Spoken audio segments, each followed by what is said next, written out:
Мекендештер, дагы бир жолу ассаламу алейкум. Октябрга чейин Москва шаарында, Москва областында нелегал деген рейд жүрүп жатат.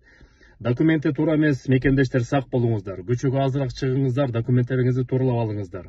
Себеп деген билесиңер, протоколдун негизинде эле 5000 штраф төлөп туруп, анан кийин выдворение кылып коет.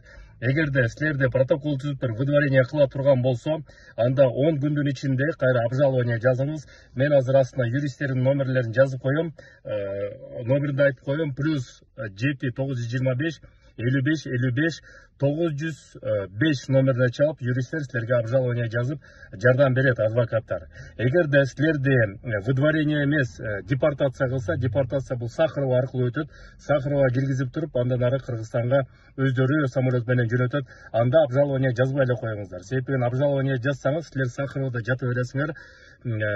Обжалование судебный приставтар караганча, алар көңүл бурганча 2 ай, 3 ай, 4 ай, 5 айга чейин убакыт өтөт. Андан көрө эзилбей эле Кыргызстанга келип, жакшынакай мекендин учагына бөлөнүп жүрө бериңиздер. Эгерде выдворение болсо, силер протокол түзүп эле 10 күндүн ичинде чыгып кеткиле десе, анда обжалование жазып туруп, убакыт утсаңыздар болот мекендештер. Сак саламат болуңуздар. Силер менен Кыргыз диаспора кеңеши төрагасы мен Кубанычбек Осмонбеков. Көрүшкөнчө.